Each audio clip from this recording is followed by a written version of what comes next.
আসসালামু আলাইকুম। আজকে আমরা ডিমের যে উপপাদ্য ওই অধ্যায় থেকে একটা এমসিকিউ নিয়ে আলোচনা করব। দেখেন এখানে z⁴n আর এটা 1/z⁴n+।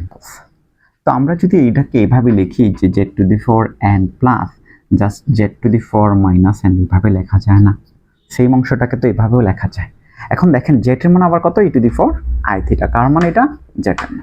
তো আমি যদি z এর জায়গায় এই e⁴i⁴ বসাই দেই, তাইলে e⁴i⁴ এটার উপরে কিন্তু একটা n আছে, e⁴i⁴ মাইনাসটা ছিল না। প্লাস আবার z এর মান কত? আবার z এর মান কত? আবার e⁴i⁴। ঠিক আছে, এবার পাওয়ার কত? -n। ঠিক আছে, এবার পাওয়ারটা হচ্ছে -n। তবে এখানে দেখুন আমরা ওয়েলারের সূত্র অনুযায়ী জানি যে যে i⁴, ওয়েলারের ফর্মুলা অনুযায়ী এটাকে লেখা যায় কত? cos θ plus i sin n θ। কার মান এটা? e⁴i⁴ মান। ঠিক আছে, তো e⁴i⁴ মান যদি এটা হইতে পারে তাইলে এটাকে লিখতে পারি কত? cos θ plus i sin θ।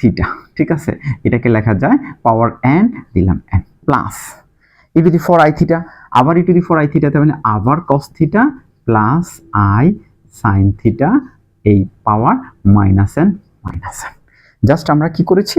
এটার মান বসাই দিছি পাওয়ার n, এটার মান বসাই দিছি এটা। এখন আমরা অয়লারের ফর্মুলা অনুযায়ী এটা বসাইছি, বাট ডিমেভরের থিওরি অনুযায়ী আমরা জানি যে cos θ প্লাস i sin θ যদি এরকম হয়, ঠিক আছে, হোল টু দি 4n হয়।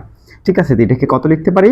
cos n θ, cos n θ plus i sin n θ। ঠিক আছে, এই যে ফর্মুলাটা এটা হচ্ছে কার? ডিমেভরের ফর্মুলা।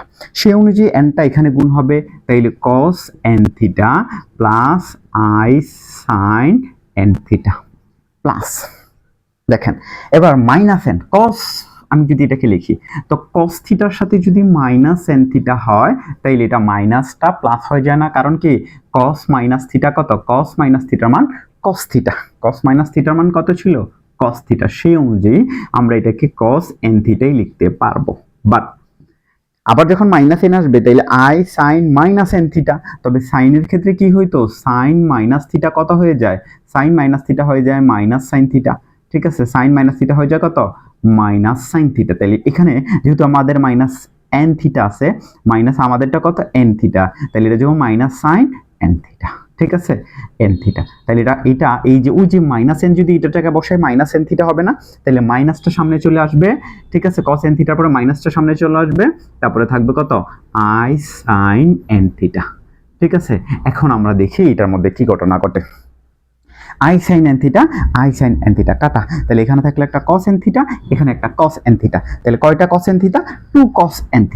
ঠিক আছে, এটাকে লেখা যায় কত? 2 cos n θ। তাহলে আমাদের রেজাল্টটা কত হইল? 2 cos n θ। তাহলে আমাদের সঠিক উত্তরটা কত? জাস্ট গ নাম্বারটা হচ্ছে সঠিক উত্তর। সিমিলারলি আপনারা জাস্ট z⁴n -1/z⁴n কত সেটা একটু বের করে আমাকে কমেন্ট করবেন যে এটার উত্তরটা কত। ঠিক আছে, যে এটা যদি মাইনাস দেয় তাহলে সেটার উত্তরটা কত হবে, জাস্ট এটা একটু যাচাই করবে। ঠিক আছে, আজকে এই পর্যন্তই।